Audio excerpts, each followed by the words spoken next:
The crystal tumbler caught the light like a promise.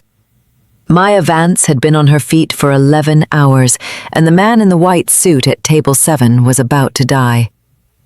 Kenji Sato. Even his name moved carefully through the room. Korean Mafia boss. The kind of power that didn't announce itself because everyone already knew. His scotch sat waiting, amber liquid gleaming, and Maya saw it, a faint, oily shimmer on the surface that didn't belong. He lifted the glass to his lips. My husband said I wouldn't even reach 500 subscribers, but I believe stories like this deserve to be heard. Help me show him that these tales matter. Maya moved without thinking. Her shoulder hit his arm just as the glass touched his mouth. Liquid splashed across his white jacket. The tumbler shattered on marble. The entire azure lounge went silent. Kenji's eyes found hers, dark, flat, dangerous. But Maya wasn't looking at the most feared man in the city. She was looking at his lips. Wet. A few drops had gotten through. "You're poisoned," she said. "Aconite derivative. You have minutes." His head of security reached for his weapon, but Kenji raised one finger. Everyone froze. Maya could see it now, the slight dilation of his pupils, the tremor in his left hand. The poison was working. "Your heart is going to stop," Maya said, grabbing his wrist. His pulse was rapid, irregular, exactly what she'd feared. "I need activated charcoal and atropine, now." Kenji tried to stand. His legs buckled. Maya caught him, her arms stronger than they looked from carrying trays instead of patients. He was heavy, solid, and getting heavier as the toxins spread. "Call an ambulance!" she shouted to the frozen crowd. No one moved. They were too afraid of being witnesses, afraid of the chaos that came with breaking the careful illusion of control in a place like this. Kenji's breathing turned shallow. His hand clutched his chest, and Maya lowered him to the floor. 3 years of medical school before her father's death. Those 3 years were about to be the only thing keeping this man alive. "Stay with me," she said, checking his airway. "Talk to me. What's your name?" "You know my name." The words slurred. His tongue was numbing. "Say it anyway." "Kenji. Kenji Sato." "Maya Vance. And you're not dying tonight." But his pulse was weakening. She could see the security team mobilizing, phones out, shouting orders.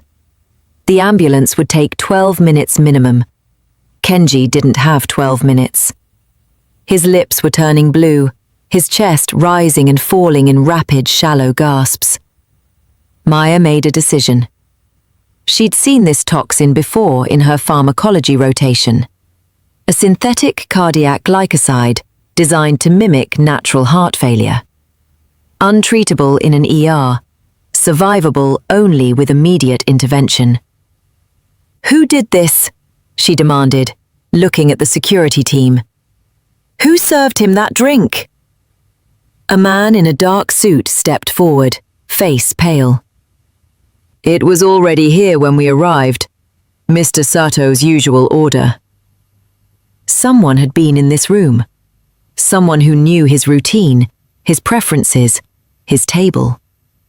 The iron circle. It had to be. Kenji's hand found hers, grip weak but insistent. "Don't let them see me like this." "Then don't give them the satisfaction," Maya said. She leaned close, her voice fierce.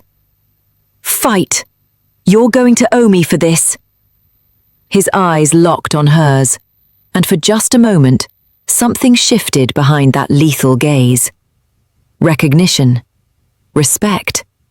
Maybe even hope. Then his heart stopped. Maya's hands moved on autopilot. Chest compressions. 30 seconds. Check pulse. Nothing. She tilted Kenji's head back, checked his airway again, and delivered 2 rescue breaths. His chest rose and fell with her effort, not his own. "Someone get me a defibrillator!" she screamed. "This building has to have an AED!" A waitress ran toward the bar. Maya continued compressions, counting under her breath, feeling ribs flex under her palms. She'd broken ribs before in her clinical rotations. Better broken ribs than a dead patient. Kenji's security team had formed a wall around them, blocking the gawking crowd, but Maya barely noticed. There was only the rhythm. 30 compressions, 2 breaths, repeat. The waitress returned with the AED. Maya ripped open Kenji's shirt, buttons scattering across marble, and placed the pads on his bare chest. The machine analyzed. Everyone held their breath. "Shock advised," the automated voice said. "Clear." Maya pressed the button. Kenji's body jerked. The machine analyzed again. "No shock advised. Check patient." Maya pressed 2 fingers to his neck. There. Faint, irregular, but there. A pulse. Kenji's eyes fluttered open, unfocused and confused. He tried to speak, but Maya stopped him. "Don't. Just breathe. Slow and steady." The ambulance arrived 7 minutes later. By then, Kenji's color had returned, his breathing stabilized. The paramedics loaded him onto a stretcher, and Maya gave them a rapid-fire report. Toxin type, symptoms, interventions performed. They looked at her like she'd just recited a medical journal. "You a doctor?" one asked. "No," Maya said quietly. "Not anymore." She watched them wheel Kenji toward the elevator, and for a moment she thought that was it. She'd saved a life. She'd go back to her studio apartment, sleep for 4 hours, and return tomorrow to clean up the mess. Back to being invisible. But Kenji's head of security, a man built like a walking fortress, stepped in front of her. "You're coming with us." "I'm not going anywhere," Maya said. "I have to finish my shift." "Your shift is over." He wasn't asking. "Mr. Sato wants to speak with you, when he wakes up." "Then he can find me here tomorrow night." The man smiled, but there was no warmth in it. "Miss Vance, you just saved the life of the most dangerous man in this city. That means 2 things. 1, he owes you a debt he will insist on repaying. 2, his enemies now know your face." The words landed like ice water. Maya looked around the lounge. Phones had been out. People had been recording. Her face, her name, her intervention, it was all captured, uploaded, spreading. "I didn't ask for this," she said. "No one ever does." He gestured toward the elevator. "But here we are. You can come willingly, or I can carry you. Either way, you're leaving this building under our protection." Maya wanted to fight, wanted to insist on her independence, her right to walk away from this. But she'd spent 3 years learning to read bodies, and this man's body language was clear. This wasn't a negotiation. She followed him to the elevator. The hospital was private, exclusive, the kind of place where discretion cost more than treatment. Kenji was already in a suite that looked more like a hotel penthouse than a recovery room. Monitors beeped softly. An IV dripped clear fluid into his arm. He was asleep, but even unconscious, he looked dangerous. A woman in an expensive suit stood by the window. "Miss Vance, I'm Jin Park, Mr. Sato's attorney. Please, sit." Maya remained standing. "I don't need a lawyer." "You do now." Jin pulled out a tablet, tapped the screen, and turned it toward Maya. It showed a bank account. Maya's bank account. Except the balance had 7 digits instead of 2. "What is this?" Maya whispered. "Your retainer. Mr. Sato is hiring you as his personal physician. Salary of $500,000 per year, plus housing, plus coverage of any educational expenses you wish to pursue." Maya's legs went weak. That money could restart her medical degree, pay off her father's debts, change everything. "I can't accept this," she said, even as her heart screamed at her to shut up and take it. "You already have." Jin tapped the screen again. "The moment you touched him, you became responsible for him. In Mr. Sato's world, debts are honored. Always. You saved his life. He will spend the rest of his ensuring you never regret it." "And if I refuse?" Jin's expression softened, almost pitying. "Then his enemies will find you within 48 hours. They'll want to know how you identified the poison, who you work for, what you know. And they won't ask nicely." Maya looked at Kenji's sleeping form, at the man she'd brought back from the edge of death. She'd thought saving him would be enough, but she was learning that in his world, nothing was ever that simple. "How long?" Maya asked quietly. 6 months minimum. After that, if you still want to leave, Mr. Sato will arrange for your protection and let you go. 6 months. Half a year of her life, bought and paid for by a man she didn't know. Maya closed her eyes, opened them. "I want the educational expenses in writing. Full tuition, no strings." Jin smiled. "Already done. Welcome to the family, Dr. Vance." "I'm not a doctor." "You will be. Mr. Sato always pays his debts." Kenji woke at dawn. Maya was asleep in the chair beside his bed, her head tilted at an angle that would leave her neck screaming. She'd refused to leave, insisted on monitoring his vitals herself, not trusting the overnight nurse to recognize the subtle signs of secondary toxicity. He watched her for a moment, this woman who'd crashed into his life with the force of a bullet. She was smaller than he remembered, thinner, the kind of thin that came from skipped meals and extra shifts. Her uniform was wrinkled, her name tag slightly crooked. Maya. The name felt important now, like something he needed to remember. She'd saved his life. In his world, that created a bond stronger than blood. Maya's eyes opened, instantly alert. "Pulse?" she asked, reaching for his wrist before he could answer. "I'm fine," Kenji said, but she was already counting, her lips moving silently. 62 beats per minute. Normal. Strong. She checked his pupils next, shining her phone light into his eyes. Professional and detached. "Any numbness? Tingling in your extremities? Chest pain?" "No." "Nausea? Dizziness?" "Just annoyed." That made her pause. She pulled back, and for the first time since he'd woken, she looked at him instead of through him. "You almost died last night. Annoyance is a good sign." "You don't seem afraid of me," Kenji observed. "Should I be?" "Most people are." Maya returned her phone to her pocket and sat back in the chair. "Most people didn't just spend 6 hours keeping you alive. Fear seems redundant at this point." He almost smiled. Almost.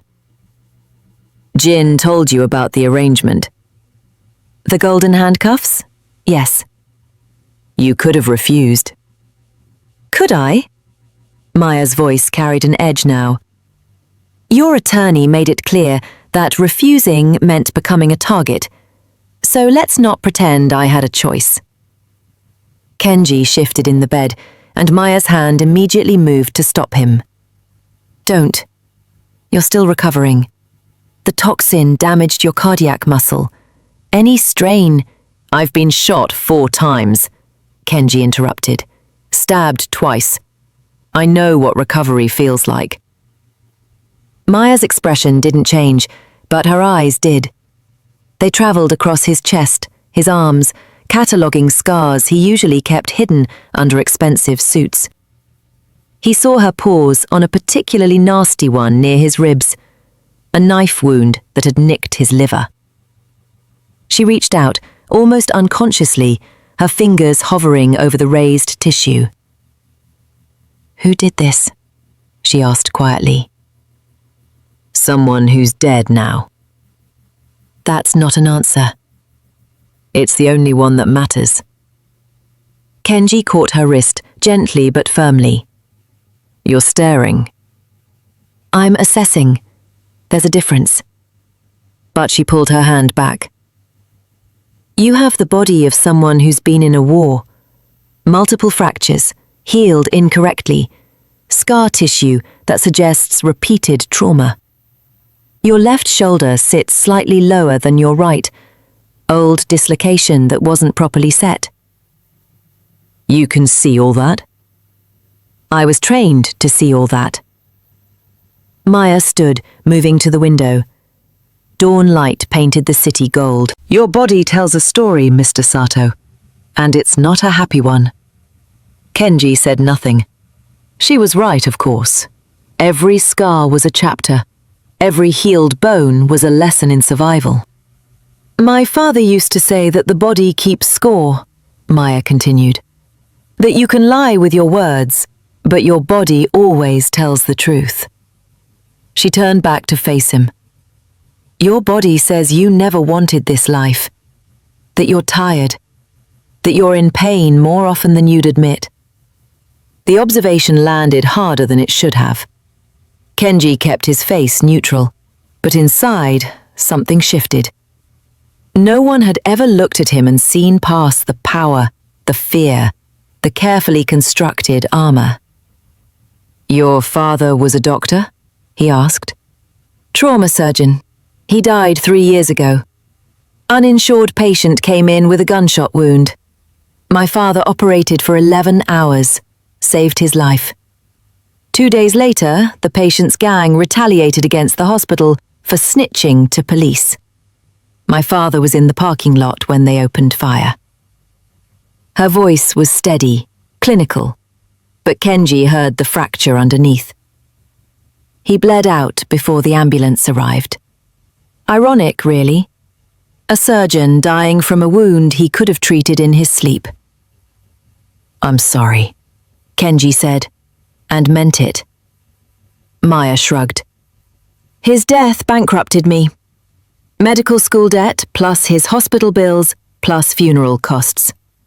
I was 3 months from my MD when I had to drop out. Started waiting tables to survive." She looked at him directly now. "So when your attorney offered me $500,000 and a chance to finish my degree, she knew exactly what she was doing. It wasn't a choice. It was a rescue disguised as employment." "You resent that?" "I resent needing it." Maya crossed her arms. "But I'm not stupid enough to refuse. So here we are. You bought my time, 6 months. After that, we're even, and I walk away." Kenji studied her. Pride and pragmatism at war in equal measure.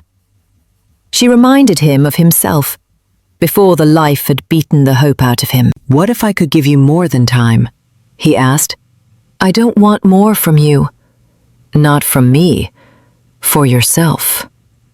Kenji sat up slowly, ignoring Maya's immediate move to stop him.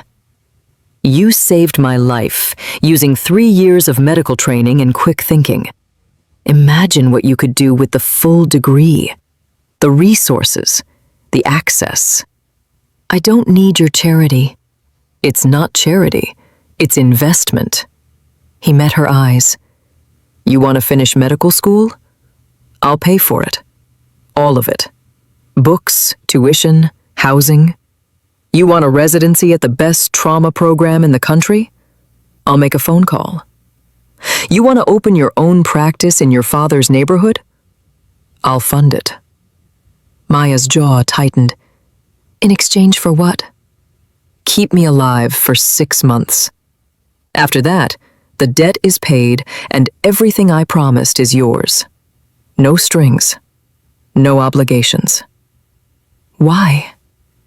Because people like you don't end up in places like that lounge unless the world broke them first, Kenji said quietly. And people like me don't survive assassination attempts without people like you.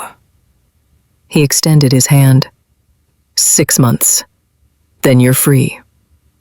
You have my word. Maya stared at his hand for a long moment. Kenji could see her calculating, weighing risks and rewards, pride and practicality. Finally, she took it. 6 months, she agreed. But I'm not your employee, Mr. Sato. I'm your doctor. Which means when I tell you to rest, you rest. When I tell you something is dangerous, you listen. My job is to keep you alive. Your job is to let me. Kenji smiled for the first time since waking. Understood, Dr. Vance. I'm not a doctor yet. You will be. Maya moved into the safe house on a Tuesday. It wasn't what she expected, no dark warehouse or industrial building.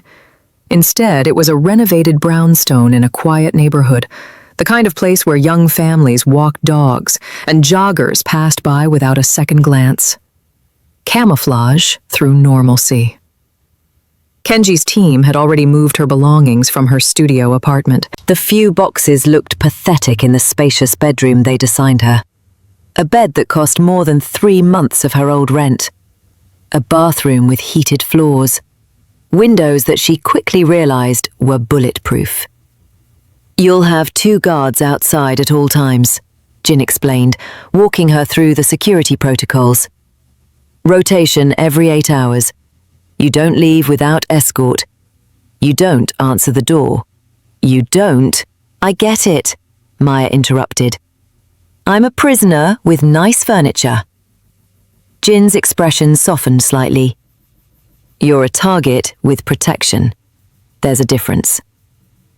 Kenji was already there, sitting in the living room with his laptop, looking too comfortable for someone who'd been clinically dead 4 days ago.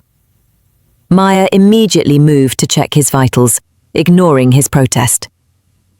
Your heart rate is elevated, she said, fingers on his pulse. I'm working. You're stressed. What's your blood pressure been today? I don't know.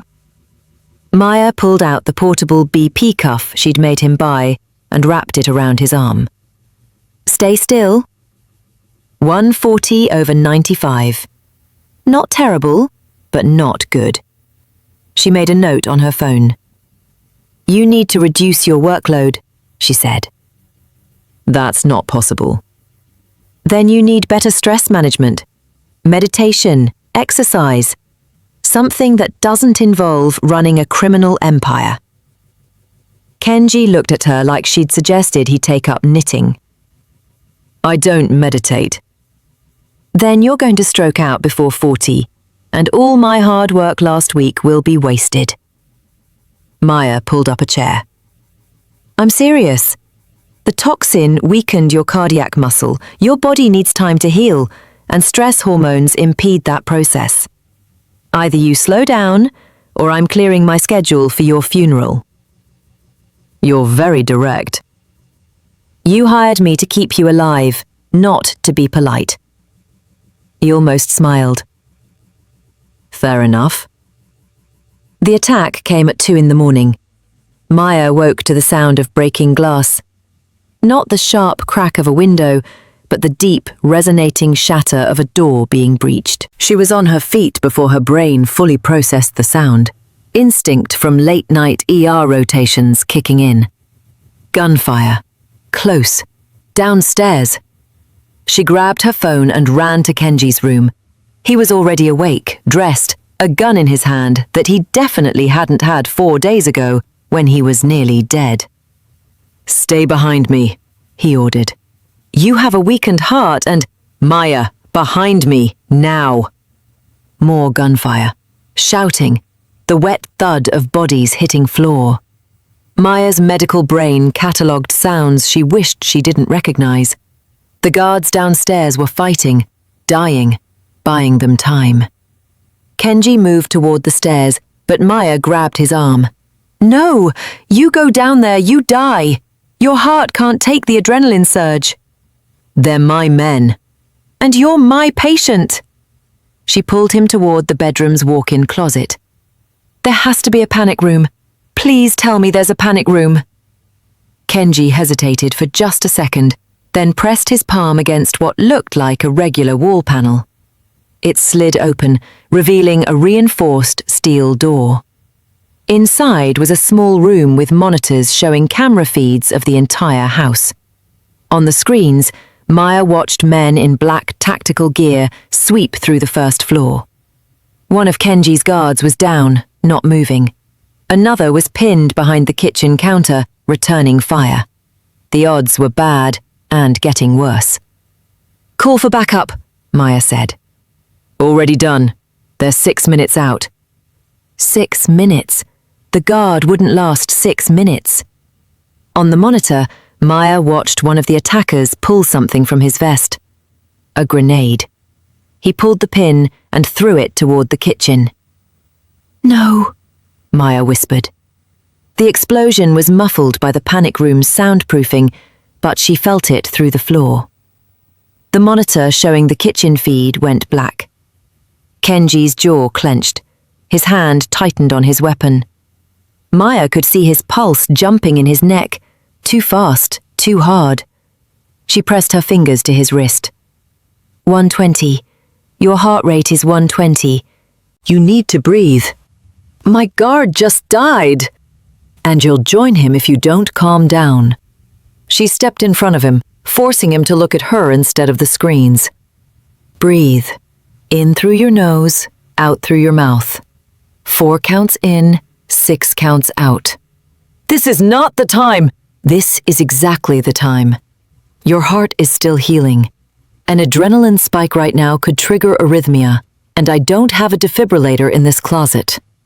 She kept her voice calm, clinical. Breathe with me. 4 counts. In. Kenji stared at her like she was insane, but he breathed. In, 2, 3, 4. Out. 2, 3, 4, 5, 6.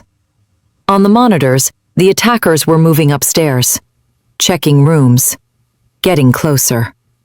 Again, Maya said. In. They breathed together while armed men hunted them. It was absurd, ridiculous. But Kenji's pulse was dropping. 115, 110. The panic room door was designed to withstand sustained assault, Jin had said. 20 minutes minimum before breach. Backup would arrive in 4. The attackers reached the bedroom, saw the open panel. One of them smiled at the camera and pulled out a cutting torch. They're going to get through, Maya said quietly. Yes. How long? Longer than they have. On another monitor, vehicles screeched to a stop outside. Kenji's reinforcements poured out, tactical and efficient. The men upstairs heard them coming and made a choice: abort or die. They chose to abort, retreating through the bedroom window onto the roof. It was over in 90 seconds. The attackers fled. The reinforcements secured the house. One of Kenji's men approached the panic room door and knocked 3 times. Paused, knocked twice more. A code. Kenji opened the door. The house was a war zone. Bullet holes in the walls. Blood on the hardwood. 2 of Kenji's guards were dead. A third was critically wounded, unconscious and bleeding from a gut shot. Maya's training took over. She dropped to her knees beside the wounded guard, ripped open his shirt, and assessed the damage. Entry wound, lower left abdomen. No exit wound. The bullet was still inside. I need towels, water, and a first aid kit, she snapped. Now! Someone ran. Maya applied pressure to the wound, her hands steady despite the chaos. The guard was young, maybe 25. His breathing was shallow, rapid, shock setting in. What's his name? She asked. David, Kenji said quietly. David? Stay with me, David. You're going to be fine. She kept talking while her hands worked, maintaining pressure, checking his pulse, watching for signs of internal bleeding. The bullet had likely nicked his intestine, maybe his liver. He needed surgery. Fast. The first aid kit arrived. Maya grabbed gauze, wrapping the wound tight, buying time. How far to the nearest hospital? 11 minutes, someone said. He doesn't have 11 minutes. He needs a trauma surgeon now. Maya looked up at Kenji. You know any surgeons who make house calls? I know one. I'm not a surgeon. I'm 3 years into medical school. You're all he has. Maya looked down at David, at the blood seeping through the gauze faster than she could replace it.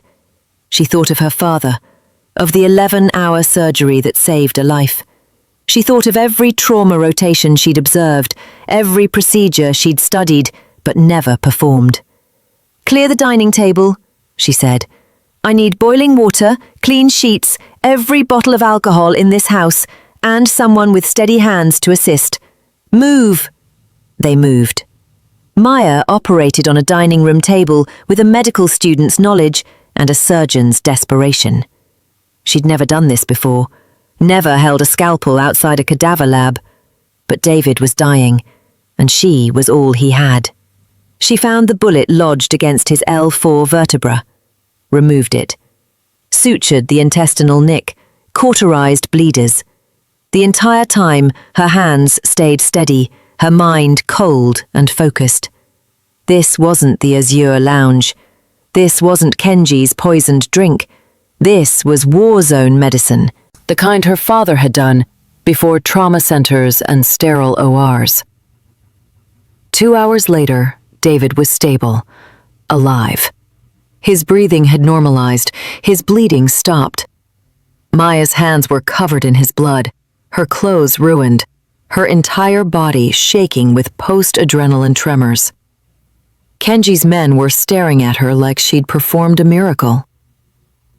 He needs a hospital, Maya said quietly. Real surgeons, real equipment. I bought him time, but he's not out of danger. The ambulance is outside, Kenji said. He was watching her with an expression she couldn't read. You saved his life. I got lucky. If that bullet had hit the aorta, but it didn't. And David is breathing because of you. Maya looked around at the faces watching her. These men were killers, enforcers, soldiers in Kenji's war. But right now, they were looking at her with something close to reverence. I need to wash my hands, she said, and walked to the bathroom before anyone could see her cry. The gala was Kenji's idea. Show of strength, he'd said. Let them know the assassination attempt failed. Maya thought it was suicide, but Jin had already bought her a dress.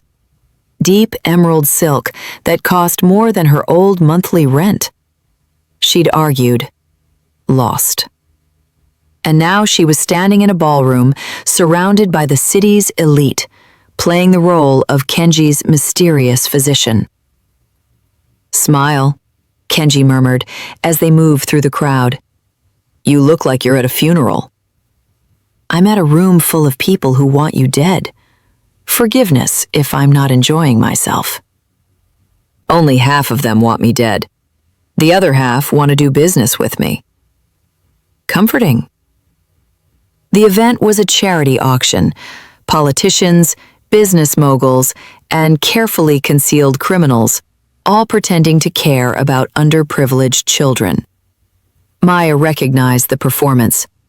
She'd seen it before in hospital fundraisers, the wealthy buying moral absolution for the price of a tax-deductible donation. A woman in a white gown approached them, smile professionally warm. "Mr. Sato, how wonderful to see you looking so well." Kenji's expression didn't change, but Maya felt him tense. "Mrs. Chen, always a pleasure." "And who is this?" Mrs. Chen's eyes moved to Maya, appraising and dismissive in equal measure. "Dr. Maya Vance, my personal physician." How modern. The words were compliment-shaped, but insult intended. "I wasn't aware you needed constant medical supervision." "Recent health scare," Kenji said smoothly. "Dr. Vance has been invaluable." Mrs. Chen's smile sharpened. "I'm sure she has." She plucked a champagne flute from a passing server and offered it to Maya. "You must try the Cristal. They only serve it at events like this." Maya accepted the glass out of politeness. The champagne was pale gold, elegant, perfect. She raised it to her lips. Kenji's hand caught her wrist. "Maya doesn't drink on duty." The movement was casual, his grip gentle, but Mrs. Chen's smile faltered for just a fraction of a second. Maya saw it, the micro-expression of frustration. Her eyes dropped to the champagne in her hand, tiny bubbles rising to the surface. Nothing unusual, except there.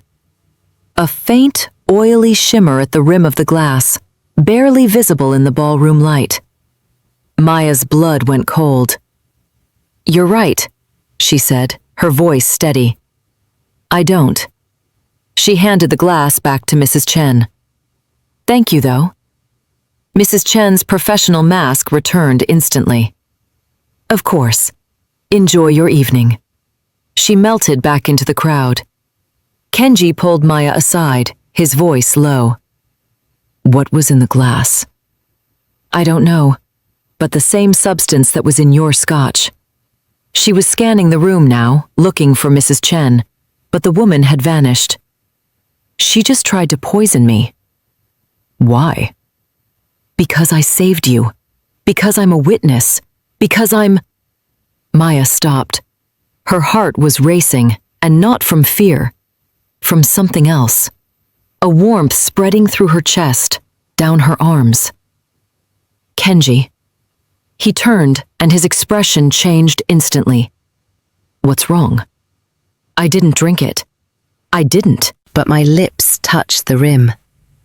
The warmth was intensifying, becoming heat, becoming burn. It's absorbed through mucous membranes. Kenji grabbed her arm, already moving toward the exit. "How much time do we have?" "I don't." Maya's legs buckled. Kenji caught her, his arm around her waist. The ballroom was spinning now, the chandelier lights streaking like comets. Different compound, faster acting, neurotoxin maybe. "I can't." Her words slurred. The world tilted. She heard Kenji shouting into his phone, felt him lift her, but everything was distant, muffled, like she was underwater. The last thing she saw before the darkness took her was Kenji's face, and the fear in his eyes.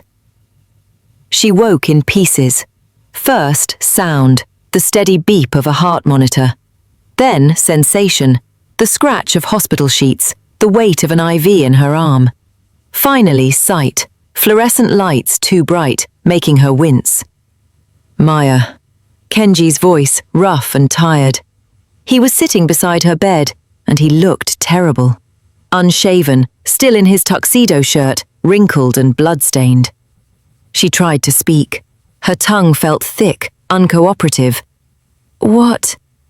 "You've been unconscious for 19 hours. The toxin was a modified paralytic agent combined with a neurotoxin. It was shutting down your nervous system." 19 hours. Maya's medical brain was already calculating. Respiratory depression, potential brain damage, organ failure risk. How? "We didn't have an antidote. The compound was synthetic, something we'd never seen before." Kenji leaned forward. "Your diaphragm stopped working. We had to intubate you, put you on a ventilator." Maya's hand moved to her throat. It was raw, painful, She'd been intubated. She'd been dying. What stopped it? She whispered. You did. You left notes in your phone. Everything you observed about the compound, the symptoms, the progression. You documented your own poisoning. There was something in his voice she'd never heard before. Awe, maybe, or grief. We used your notes to synthesize a partial antidote. It slowed the toxin enough for your body to metabolize it naturally. She'd saved herself. Even while dying, she'd been working the problem. Mrs. Chen? Maya asked. Gone. She left the country 6 hours after the gala. Private jet to Taiwan. Kenji's jaw tightened. She works for the Iron Circle. The poisoning was a message. Anyone who helps me becomes a target. Did it work? The message? What do you think? Maya looked at him. Really looked. The fear was still there in his eyes, carefully hidden but present. He'd been afraid. Not for himself. For her. I think, she said quietly, that you need to tell me who the Iron Circle is, what they want, why they're willing to kill a waitress-turned-physician to get to you. You're not just a physician anymore, Maya. You're the person who saved my life twice now. In my world, that makes you family. And the Iron Circle destroys families. Then tell me how to stop them. You can't. No one can. Kenji stood, moved to the window. Outside, the city sprawled beneath them, indifferent and endless. The Iron Circle isn't an organization. It's a coalition. 7 families, all fighting for control of the city's underground. I've been holding them off for 3 years, maintaining balance. But they're tired of balance. They want war. And I'm collateral damage. You're a tool. They poison you, I'm distracted, emotional, more likely to make mistakes. He turned back to face her. They're right. I should let you go. Send you far away, somewhere they'll never find you. I'm not going anywhere. We had a deal. 6 months. The deal was before they tried to kill you. The deal stands. Maya tried to sit up and immediately regretted it. Every muscle in her body screamed. Kenji moved to help her, adjusting the bed, his hands careful and practiced. I'm not running. If I run, they win. And I don't lose. Kenji looked at her for a long moment. You're insane. I'm committed. There's a difference. She met his eyes. You promised me medical school, a future. I'm holding you to that, which means you need to stay alive, and I need to not get poisoned again. That's not a plan. No, but finding the chemist who made that compound is. We find them, we find the antidote. We find the antidote, we find leverage. Maya's voice was getting stronger now, her mind clearing. The Iron Circle thinks I'm dead or dying. Let them think that. We buy time. And then you teach me how to survive in your world. Because clearly, medical school didn't cover antidotes to synthetic neurotoxins. Despite everything, Kenji smiled. You want to learn? I want to live. Seems like the same thing right now. He pulled a chair close to the bed and sat. All right, Dr. Vance. Lesson 1. In my world, everyone is either an asset or a threat. The trick is figuring out which before they kill you. What am I? I'm still deciding. Maya laughed, then winced. Laughing hurt. Everything hurt. But she was alive, and that was enough. For now. Kenji's underground chemist was named Dr. Yoon, and she operated out of a repurposed veterinary clinic in a neighborhood where police cars didn't patrol after dark. Maya had expected someone sinister, scarred, cold-eyed, morally bankrupt. Instead, Dr. Yoon was a tiny woman in her 60s who offered them tea before discussing neurotoxins. "This is sophisticated," Dr. Yoon said, examining the blood sample Maya had provided. "Whoever synthesized this knows their pharmacology. The base compound is similar to tetrodotoxin, but modified. They've added something to accelerate absorption and enhance potency." "Can you make an antidote?" Kenji asked. "I can try, but I need to know the exact modification. That requires finding the source." Maya leaned forward, ignoring the lingering weakness in her limbs. "What about the delivery method? The champagne glass had an oily residue. Could that tell us anything?" Dr. Yoon's eyes brightened. "Very good. Yes, the carrier compound would need to be lipid-soluble to maintain stability in alcohol. That narrows the possibilities."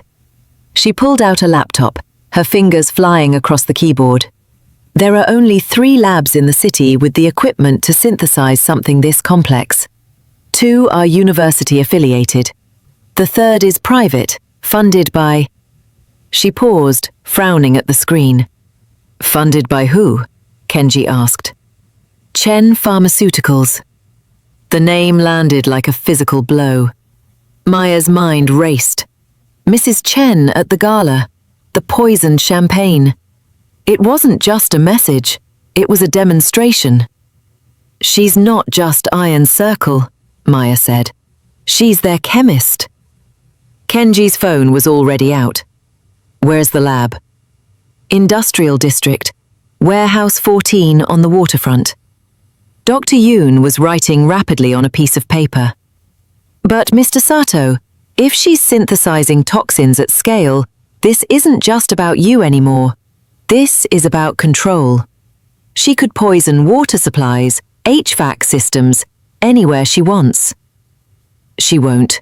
Too visible, too much law enforcement response." Kenji took the address. "She wants me, not the city." "Are you sure about that?" Maya watched Kenji's expression harden. No, he wasn't sure, and that uncertainty was dangerous. "We need to get into that lab," Maya said. "Find the formula, synthesize the antidote." "You're not going anywhere near that lab," Kenji said flatly. "I'm the only one here with advanced chemistry training. Dr. Yoon can guide me remotely, but someone needs to be on site to identify and extract the compounds. Send one of my men." "Do any of your men know the difference between a benzodiazepine and a benzene ring?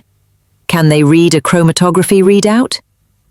Maya stood, her legs still unsteady but her resolve solid. "You need me for this." "You can barely stand." "I can stand well enough." She turned to Dr. Yoon. "How long would it take to synthesize an antidote once we have the formula?" "With the right compounds? 6 hours, maybe 8. "Then we don't have time to argue." Maya looked at Kenji. "Every hour we wait is an hour the Iron Circle could use this weapon on someone else. Your men. Innocent people. Me again." Kenji's jaw clenched. Maya could see the war happening behind his eyes, the instinct to protect her versus the cold logic that she was right. "Fine," he said finally. "But we do this my way. Full tactical team. You stay in the van until we've cleared the building. And if I say abort, we abort. Non-negotiable." "Agreed." The warehouse sat dark and silent against the waterfront, its windows black and empty. Kenji's team moved like shadows, 6 men in tactical gear surrounding the building, while Maya waited in the van with communications equipment and Dr. Yoon on video call. "East entrance is clear," a voice crackled through the radio. "West entrance clear." "Moving to secondary sweep." Maya watched the operation on a tablet, showing feeds from the team's body cameras. The warehouse interior was exactly what she'd expected. Industrial shelving, concrete floors, and in the back corner, a sealed clean room with an airlock entrance. "That's it," Dr. Yoon said, pointing at the screen. That's where they're synthesizing. Kenji's voice came through the radio. Maya, we're at the lab entrance. It's locked. Keypad and biometric scanner. Can you bypass it? Working on it. 3 minutes later, the airlock hissed open. The team moved inside, their cameras revealing a pristine laboratory. Centrifuges, spectrophotometers, chemical synthesis equipment that cost more than Maya's entire medical school debt. There, Maya said, spotting a locked refrigeration unit. That's where they'd store the compounds. Can you get it open? Give me a second. Tools against metal, the sound of a lock breaking. The refrigerator door swung open, revealing rows of vials, each labeled with alphanumeric codes. I need you to read me the labels, Dr. Yoon said. All of them. Kenji's voice was patient as he read, TDX 447, NTX 821, BTX 992. Stop. BTX 992. That's it. That's the base compound. Dr. Yoon was typing frantically. I need a sample. Can you bring it back? Affirmative. That's when the lights went out. Maya's screens went black. The radio filled with static, then cleared. Gunfire, shouting, the crash of equipment being overturned. Kenji! Maya grabbed the radio. Kenji, report! Ambush. His voice cut out. More gunfire, an explosion that shook the van.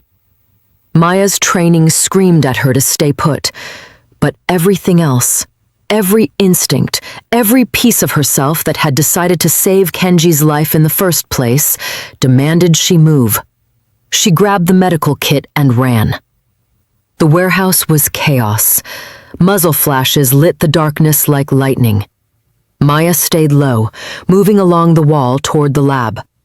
One of Kenji's men was down, bleeding from a shoulder wound. Maya dropped beside him, applied pressure, assessed the damage. Get out of here, he shouted over the gunfire. Not without the sample. She wrapped his shoulder tight, quick battlefield medicine. Can you move? Yeah. Then move. Back to the van. She left him and pushed forward. The lab's airlock was open, glass shattered across the floor. Inside, Kenji was pinned behind an overturned table, returning fire against 4 attackers. The refrigeration unit was riddled with bullet holes, precious vials shattered and leaking. Maya's heart sank. The samples were destroyed. But then she saw it, a single intact vial that had rolled under a cabinet, BTX 992. She didn't think, just moved. Sprinted across the lab floor while bullets sparked off metal around her, grabbed the vial, turned. A man appeared in the doorway, weapon raised. Maya froze. Kenji's shot took him in the chest. The man dropped. Get down! Kenji shouted. Maya hit the floor as more gunfire tore through the space above her head. Kenji was moving now, providing cover, his team closing in from outside. The remaining attackers retreated, disappearing into the warehouse's maze of shelving. 30 seconds later, it was over. Maya stood on shaking legs, the vial clutched in her hand. Kenji was beside her instantly, checking her for injuries. Are you hit? No, I'm fine. She held up the vial. I got it. He stared at her, and for a moment Maya thought he was going to yell. Instead, he pulled her against him, one hand in her hair, his heart hammering against her cheek. Don't ever do that again, he said quietly. You're welcome. He laughed, breathless and slightly unhinged. You're insane. You mentioned that before. They got the vial back to Dr. Yoon. She worked through the night while Maya and Kenji waited in the veterinary clinic's back room, both too wired to sleep. Maya's hands wouldn't stop shaking. Delayed adrenaline response, her medical brain supplied helpfully, while the rest of her tried not to think about how close those bullets had come. You should rest, Kenji said. Can't. You? Can't. They sat in silence for a while. Then Kenji spoke, his voice quiet in the dark. When I was 17, my father was killed by a rival gang. They made me watch, told me I could join them or follow him. He wasn't looking at her, his eyes fixed on nothing. I chose to join. Spent the next 15 years becoming exactly what they wanted. Ruthless, efficient, feared. Maya waited. She understood confessions. In hospitals, people told you things in the quiet hours that they'd never say in daylight. I told myself it was survival, that I didn't have a choice. But the truth is, I stopped looking for one. He turned to her finally. And then you broke a glass and saved my life. And for the first time in 15 years, I remembered what it felt like to have someone give a damn whether I lived or died. Kenji, I'm not asking for absolution. I'm just telling you why. He met her eyes. Why I'm going to burn the Iron Circle to the ground. Why I'm going to make sure Mrs. Chen and everyone who works for her pays for what they tried to do to you. It's not justice. It's not even smart. It's just necessary. Maya thought about her father, bleeding out in a parking lot. Thought about all the ways the world broke people and called it inevitable. Then let's make it smart, too, she said. We have the compound. We have Dr. Yoon. We synthesize the antidote, and then we leverage it. Trade it for information. Find out who else in the Iron Circle is vulnerable. That's a long game. I'm good at long games. I was 3 years into an 8-year plan when my father died. She reached out, took his hand. The Iron Circle thinks you're emotional, reckless. Prove them wrong. Be patient. Be strategic. And when the moment comes, be ruthless. Kenji's fingers tightened around hers. You're not what I expected, Dr. Vance. Neither are you, Mr. Sato. Dr. Yoon emerged at dawn with 2 vials of clear liquid. The antidote. It's not perfect. The compound was partially degraded. But it should neutralize the neurotoxin and provide immunity for approximately 6 months. Maya took 1 vial. Kenji took the other. Insurance, he said. Insurance, she agreed. They were ready for whatever came next. The Iron Circle's response was escalation. 3 of Kenji's warehouses burned in one night. 2 of his lieutenants disappeared. And then the message came, delivered through official channels in a way that made Maya's blood run cold. Mrs. Chen had donated $50 million to Mercy General Hospital, Maya's father's old hospital. The press release called her a humanitarian. The conditions of the donation required the hospital to open a new pharmaceutical research wing, with Mrs. Chen appointed to the board of directors. She's laundering her operation, Maya said, staring at the news article on her phone. Using the hospital as cover. She'll have access to patients, medical records, controlled substances. And legitimacy, Kenji finished. The Iron Circle has been trying to move into legitimate business for years. This gives them a foothold. Maya felt sick. Her father had died protecting that hospital, and now it was being used as a front for the people who'd tried to kill her. We have to stop this. How? She's a major donor. The hospital board won't turn down $50 million, especially not from someone with no criminal record. Then we give her one. Maya was already thinking, her mind racing through possibilities. The antidote. We have proof she synthesized an illegal neurotoxin. That's attempted murder. Bioterrorism, maybe. Proof we obtained through an illegal raid on her facility. It won't hold up in court. Then we don't go through court. We go through the medical board. I submit the compound for analysis, claim I was poisoned by an unknown substance, trace it back to her lab through the chemical signature. Maya was pacing now, energized. The medical community will investigate. Once they find evidence of illegal pharmaceutical research, the hospital board will have no choice but to cut ties. That puts a target on your back. Again. The target's already there. At least this way I'm shooting back. Kenji studied her for a long moment. You're sure about this? My father died for that hospital. I'm not letting her corrupt his legacy. It took 3 days to set the plan in motion. Maya submitted the blood samples to an independent lab, filed a report with the Medical Ethics Board, and provided testimony about her poisoning. The story went public. Physician poisoned at charity gala, donors company under investigation. The backlash was immediate. Chen Pharmaceuticals stock dropped 18%. The hospital board called an emergency meeting. And Mrs. Chen, for the first time since this started, was forced to respond publicly. She called a press conference, claimed innocence, blamed a rogue employee, promised full cooperation with investigations. Maya watched from Dr. Yoon's clinic, and she knew. Mrs. Chen wasn't retreating. She was preparing for war. The attack came at the hospital. Maya was in the research wing, the old one, not the proposed new one, reviewing patient files when the alarm sounded. Not a fire alarm, the active shooter protocol. Her phone buzzed. Kenji, get out, now. But Maya was already moving, her ER training kicking in.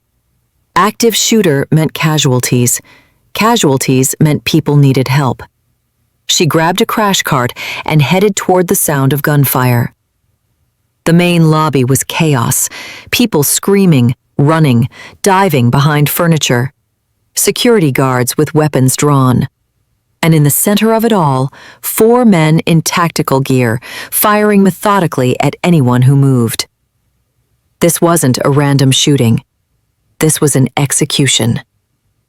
Maya spotted a woman on the floor, bleeding from a leg wound. She couldn't reach her, not without crossing the shooter's line of fire. But there, a maintenance corridor, accessible from the research wing. She ran. The corridor was narrow, dim, and led directly behind the reception desk where the woman was bleeding out. Maya emerged, grabbed the woman by her arms, and dragged her back into the corridor. Applied pressure to the wound. Femoral artery was intact, just muscle damage.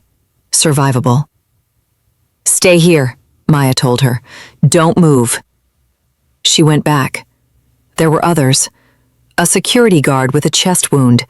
An elderly man in a wheelchair, unconscious from shock. A nurse with a head injury.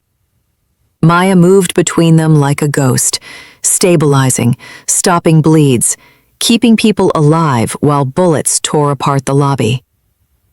Then she saw him.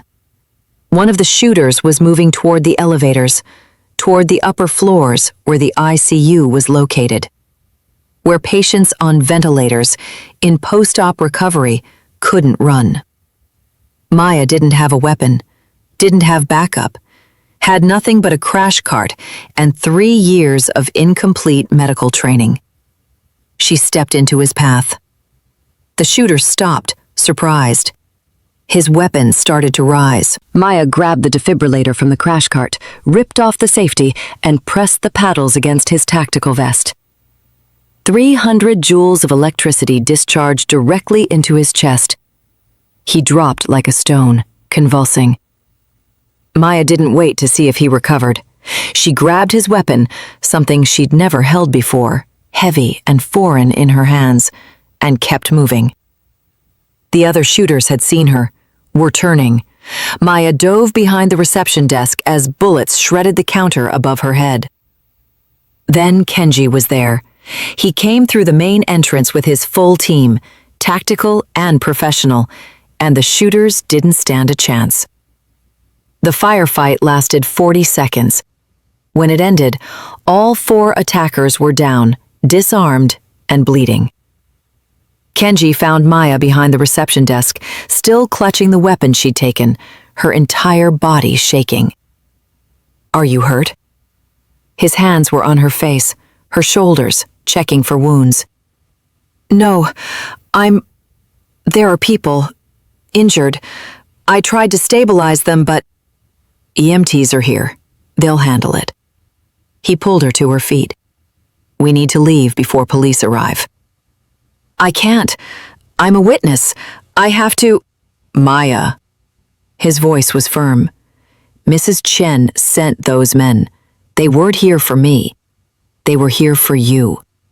And if you stay, if you give a statement, you'll be exposed, vulnerable." Maya looked around the lobby, at the blood on the floor, at the people she'd saved, now being treated by paramedics. At the hospital, her father had died protecting. "She did this because of me," Maya said quietly. "Because I exposed her. She did this because she's desperate. We're winning." "Winning? People almost died." "But they didn't, because of you." Kenji's grip on her shoulders tightened. "You saved them, all of them. Now let me save you." They left through the maintenance corridor, disappearing before the police finished securing the scene. But Maya watched the news coverage from the safe house, watched the survivor interviews, the chaos, the fear, and she made a decision. "I'm done running," she told Kenji that night. "Done hiding. Mrs. Chen wants me dead? Fine, let her try. But I'm not abandoning that hospital. I'm not letting her win." "What are you proposing?" "Full offensive. We take everything we have, the compound analysis, the financial records from her lab, the connection to the Iron Circle, and we give it to the FBI. Let federal investigators tear her apart." "That exposes you." "I'm already exposed. At least this way I'm fighting back." Kenji was quiet for a long moment. Then he smiled, sharp and dangerous. "All right, Dr. Vance. Let's burn it all down."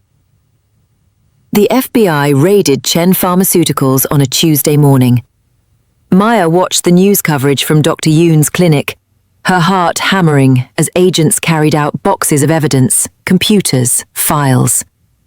Mrs. Chen was arrested on the steps of her own building, her face perfectly composed even as handcuffs closed around her wrists. Federal charges: bioterrorism, attempted murder, racketeering, conspiracy. The Iron Circle's carefully constructed legitimacy crumbled in 72 hours. But victory came with a price. Kenji's safe house was compromised. The remaining Iron Circle families, desperate and furious, put a bounty on his head that made international news. $2 million for the man who destroyed their pharmaceutical operation. "You need to disappear," Jin said during an emergency meeting. "Leave the country. We have contacts in Singapore, Tokyo." "No." Kenji's voice was flat. "I'm not running." "Then you're dead. Every assassin, every desperate criminal, every person who wants $2 million is going to come for you." "Let them." Maya had been quiet through the whole discussion, but now she spoke. "There's another option." Everyone turned to look at her. "You die," she said to Kenji. "Publicly. Completely. Funeral, death certificate, the whole thing." Jin frowned. "Fake your death? That's exactly what they'll never expect." Maya was already thinking through logistics. The Iron Circle wants him dead. Give them what they want. Let them think they won. Then Kenji starts over. New identity, new life. "And do what?" Kenji asked. Spend the rest of my life in hiding? No. Spend the rest of your life building something that matters. Maya met his eyes. You have resources, money, connections. Use them for something other than survival. Start legitimate businesses, fund clinics, create the life you told me you stopped looking for. The room was silent. You're asking me to walk away from everything, Kenji said quietly.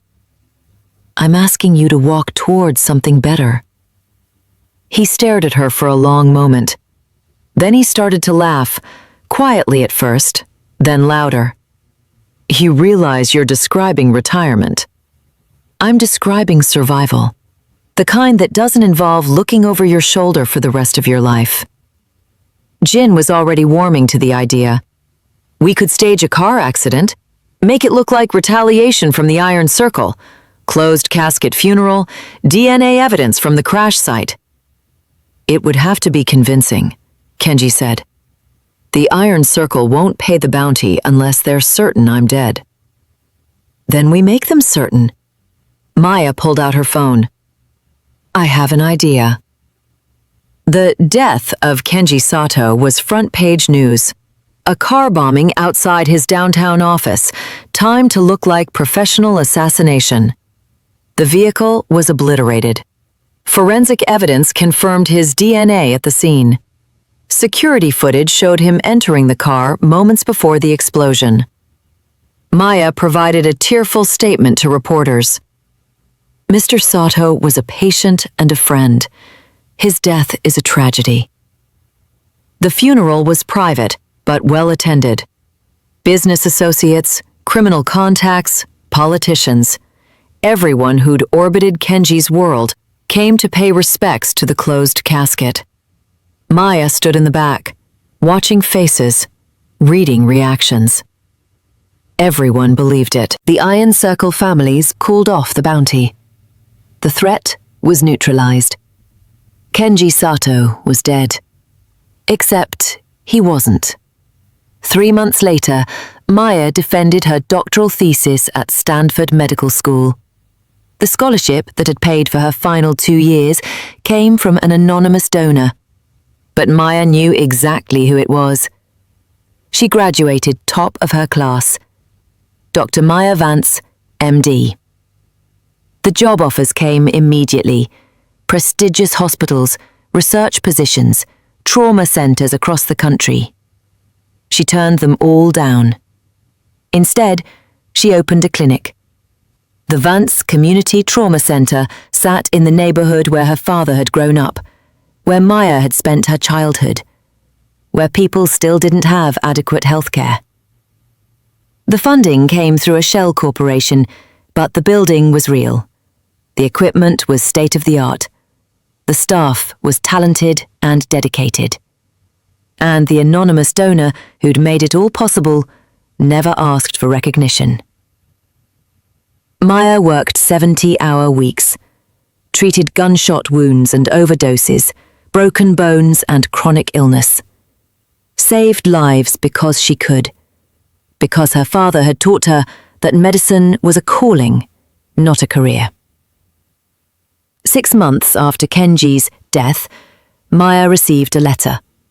No return address. Inside was a single piece of paper with an address and a time. She went. The restaurant was upscale but quiet, tucked away in a neighborhood where people minded their own business.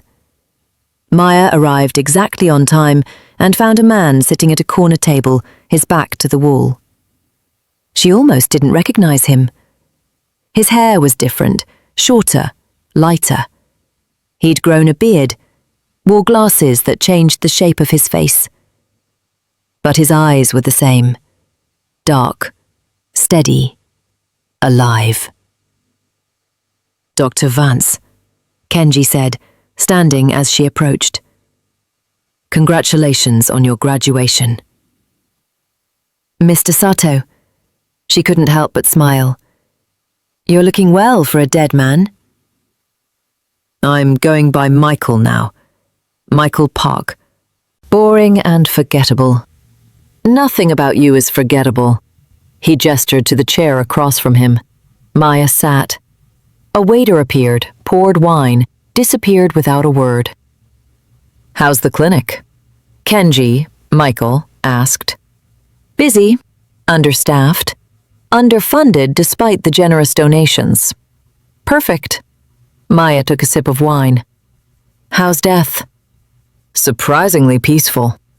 I've been consulting for legitimate pharmaceutical companies, investing in real estate, learning to sleep without a gun under my pillow. Boring. Incredibly. He smiled. I missed you. The words hung between them, honest and complicated. You couldn't contact me, Maya said. I understand. If anyone had seen, I know. But I still missed you. He reached across the table and Maya took his hand. The debt is paid, Maya. You saved my life. I paid for your education, your clinic, your future. We're even. We've been even for months. I know.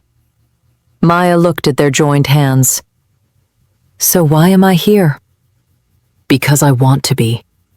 Not because I owe you, not because you're my physician, not because of any debt or obligation. His thumb traced across her knuckles. Just because I want to have dinner with you and talk about something other than neurotoxins and assassination attempts. Maya felt something warm unfold in her chest. Hope, maybe, or possibility. I'd like that, she said quietly.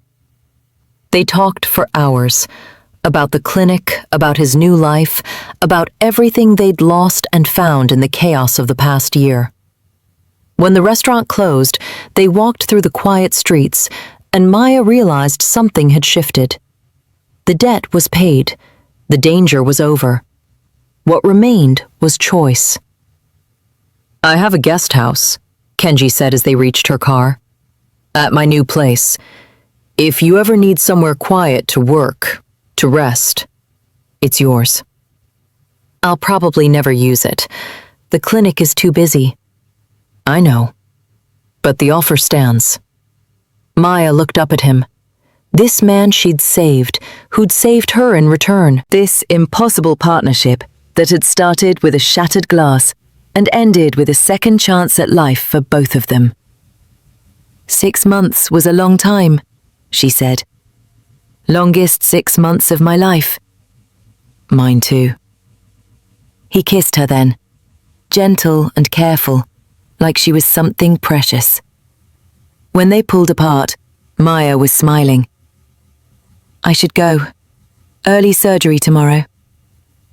Of course, Dr. Vance. She got in her car, started the engine. But before she drove away, she rolled down the window. Michael? He turned. Same time next month? I'll be here. Maya drove home thinking about debts and choices, about the lives they'd left behind and the ones they were building. She thought about her father and what he would have said about all this. Probably something about how the greatest gift you could give someone was the chance to become who they were meant to be.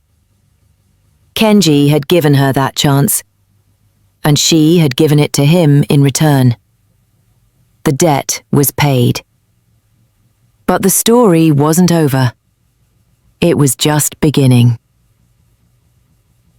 My husband said I wouldn't even reach 500 subscribers, but I believe stories like this deserve to be heard. Help me show him that these stories matter.